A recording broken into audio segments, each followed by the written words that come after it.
I'm Justin Cohen. Welcome to Gurus. It's widely thought that Charles Darwin said the fittest will survive. Well, actually, he said those who are most responsive to change will survive. In fact, those who lead change will do more than survive. Those are the ones who will thrive. Michael Jackson is one of the world's most respected experts on change. He's worked with Richard Branson and Bill Gates. Nelson Mandela called him a national treasure. He's spoken in nearly 40 countries at close on 3,000 conferences. He's going to reveal what it takes to triumph over the challenge of change. Thank you very much indeed. It's all, I believe, into the future for the balance of 2017 and beyond, about thinking better business. And that, to me, as the change guy, means we need to find new, better ways to work. How do we do that? Because it's a very flippant thing to say, and yet most of us seem to struggle with the overall concept. I think that what you brought to this conference today is your own worst enemy, the human brain. And what we need to do is upgrade our software. And that's the software that we carry inside our brain that all too often gets us stuck in repetitive, monotonous, meaningless behavior. Your brain loves words like tried, tested, routine. Those words are safe, and they encourage you through your brain not to push boundaries. Stay within the confines of what you know. Don't go beyond. And we go through a phase of learning because as apex predators, as humans, the top species on the planet, we go through an amazing phase. We have to learn, and in many times of our learning process, we are conscious. Not when we begin, because when we begin, we're in a state that the psychologists call unconscious incompetence. Let's describe this more in layman's terms, though, thinking about the way that we operate. Let's use the example of learning to drive. When you're 7 years old and somebody throws you the car keys and says, drive, well, it's not technically possible. It's a hard, complicated, learned behavior that we have to go through. And as you get a bit older and someone's brave enough to take you on a driving experience to teach you the direction of where you're going, we move up one rung, away from unconscious incompetence into what you can call conscious incompetence. I know what I don't know. And that's why you grated the gearbox or stalled the vehicle when you were learning to drive. But hey, we're humans, apex predators. So we got there, no problem. And you took the famous driving test. Nervously, I might add, and you may remember your own driving test in that process. Would I ever hear those words, congratulations, you've passed? And what the driving test is just a manifestation of reaching a state of what, again, psychologists call conscious competence. I know what I know, and therefore I can do it. And the day, in fact, the minute you passed your driving test, that immense feeling of satisfaction and gratitude that washed over you was your reward for being both conscious and competent. And what's intriguing about that is the day you passed your driving test, you became the best driver in the world. But why won't the insurance companies give you the world's best insurance deal that way? Because they know what's coming next. You were the best driver in the world, stopping at stop streets, indicating when you turned left or right, even if you drove a BMW. You did it all by the book for about 2 weeks. And then you slip into the natural human state where your brains learned it all, and you became unconsciously competent. Formula One drivers, top of their tree, conscious excellence. That's easy to understand. Very few people become Formula One drivers because 99.9% recurring of us literally give up and exist in our lives, moaning about traffic, in a state of unconscious competence. It's a remarkable thing. I don't believe that we need to strive to become a Formula One driver. Much more important, I believe, is that we strive to understand we need to stay a while longer in the conscious space. I know what it is I know, even though your brain may choose to shut you down in that particular regard. What I'm speaking about on conference circuits around the world is rewiring our brain. It's easy enough to do. It just seems like an enormous challenge. But when we're all thinking better business, wow, we're doing a great deal more because we're doing it consciously. Thank you very much indeed. Michael Jackson, welcome to Gurus. Justin, a pleasure to be with you, sir. Aren't you talking about the fundamental way in which the brain conserves energy? Habit. the things that we do unconsciously, right? Yes. Which is really important because we were thinking about everything, we would go crazy.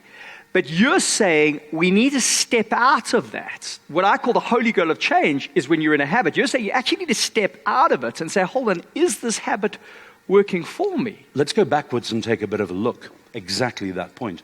I mean, change in its own right is a very instant thing. Your brain is very quick to adapt if you give it the right conditions. Let's assume, for example, you're taking a bungee jump. You're standing on the edge of a perfectly acceptable bridge. The rope secured, tied, health and safety checked is wrapped around your ankles. You're there, and everyone else is shouting, 3, 2, 1, bungee! And you're looking down into the chasm going, step away from the edge. And that's just your brain refusing to be put into a changed or altered state. The minute you leap, even if it's a gentle nudge, one universal thing happens to everyone who bungee jumps. As they get pulled back up on the rope, everyone says the same sentence. Wow, I can't wait to do that again. And yet, Justin, there's something remarkably interesting with that, because you don't need to challenge your brain as dramatically as a bungee jump. Brush your teeth with your other hand the next time you do so. It's a very weird thing, because we automatically default to whatever it is that we brush our teeth with, whichever hand we choose. If you choose to use your other hand, your brain learns new habits. It starts to unlock more activity in your brain. You'll brush your teeth better. And if you do that consistently for 10 days, you'll have cleaner teeth, a brighter smile, and a whole lot more of learning and adaptive nature going into life in its own regard. It can be as simple as brushing your teeth differently. You're asking us to step back into conscious competence. And maybe even incompetence, because if I'm going to start brushing my teeth with that hand, I'm not going to be terribly competent initially. 10 days. 10 days. And why again should I be doing this? Because it fires up different forms of thinking and patterning within the brain. And if you want change, manifest change to make it happen.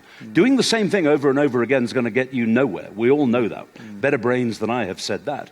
But I think that what's important about it is that if we're looking for newness, if we're looking for edge, we've got to go backwards into the realm of believing, as we once were, when we were conscious and competent, that we could do this properly. Do you remember the day you signed the contract for your job? That was a great day, like the day you passed your driving test. You were immensely impressed with yourself. Man, I got this job. They've hired me out of all those other candidates. But did you wake up feeling that way this morning? Right. So what changed? Right. Was it the job? Was it the people? Was it the management, the company? What changed was us. We lull ourselves into a false sense of unconscious security, and therefore don't see change for what it is going on around us. Yeah, I find what you're saying fascinating, because I have a program on habits. And habits, as I say, are the holy grail of change. We want to get to that point where we are unconsciously competent.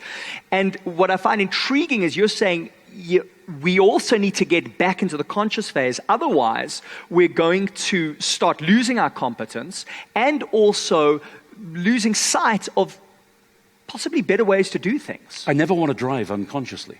For the last 10 years, I haven't had a traffic accident, thank goodness. Every time I drive, I am focused and dedicated to the principle of driving in a changing environment all around me. By remaining conscious doesn't necessarily mean I'm becoming a better driver, but it means that the chances of me getting to my destination are a great deal better. Give us the business application. I think what you need to do is be consciously aware that your changing circumstances around you are not necessarily repetitive.